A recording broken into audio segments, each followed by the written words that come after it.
madame, monsieur, aux sportifs du week-end que vous êtes peut-être. A priori, on se dit, tiens, c'est bien, c'est recommandé par la médecine et tous les médecins en cœur qui vous disent, faites du sport. Oui, mais tout le monde n'est pas d'accord là-dessus.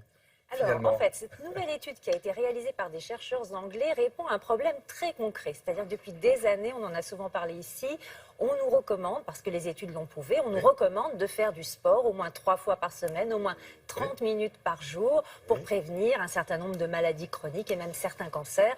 On sait que quand on a une pratique régulière d'une activité physique, on va même gagner en espérance de vie. On peut gagner plusieurs années d'espérance de vie.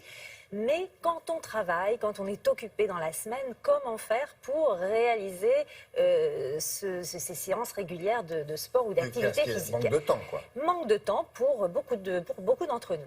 Et donc cette nouvelle étude répond en quelque sorte à cette question puisqu'elle a suivi pendant 9 ans 63 000 personnes et elle nous montre au final que les sportifs du week-end, ceux qui pratiquent 1 à 2 fois du sport, donc soit le samedi et le dimanche, soit même que le dimanche, eh bien, ils arrivent à avoir des bénéfices en termes de santé.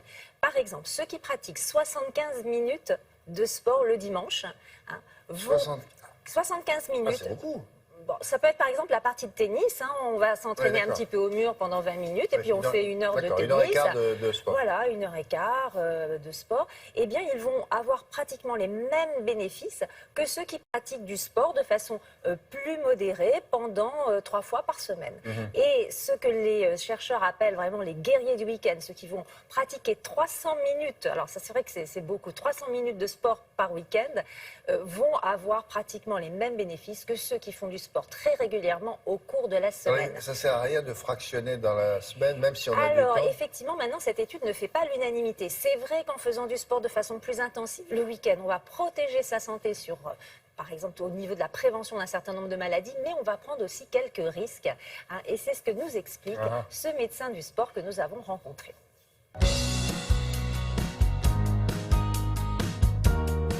Faire du sport exclusivement le week-end comporte des inconvénients. D'abord, sur le plan de l'entraînement, avec 6 jours d'arrêt, on perd les bénéfices de l'entraînement précédent. Et puis sur le plan santé, la séance longue et difficile le week-end se comporte comme un véritable stress physiologique. Et on sait très bien que le sport divise par 3 le risque de crise cardiaque. Si je m'entraîne régulièrement, 3 à 4 fois par semaine, j'ai pendant ma séance un risque de crise cardiaque multiplié par 3. Ce qui signifie que j'ai autant de risques en courant qu'un sédentaire assis dans son fauteuil. C'est pas grave. Si je fais du sport 1 fois par semaine, j'augmente mon risque de crise cardiaque pendant l'activité physique, je la multiplie par 20. Et si je fais du sport occasionnellement, là en vacances par exemple, je le multiplie par 100. Il a été démontré que 3 séances par semaine, 1 fois tous les 2 jours, représentaient la meilleure fréquence d'entraînement. Dernier mouvement, ouvrez. 3, 2. Concernant l'appareil locomoteur, si je m'entraîne 40 minutes tous les 2 jours, les micro-lésions que je vais imposer à mes tissus, par exemple à mon tendon, vont dans les 2 jours qui suivent cicatriser. Si je fais du sport 1 seule fois par semaine, mais 300 minutes et de façon intensive, les micro-lésions que je vais imposer à mon tendon peuvent réellement se rejoindre et créer une véritable blessure.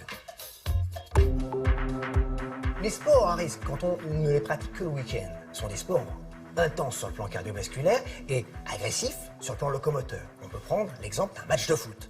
Si je veux faire un match de foot avec mes copains le dimanche en toute sécurité, eh bien il est conseillé que je m'organise 2 petits footings dans la semaine de 30 minutes, le mardi et le jeudi par exemple.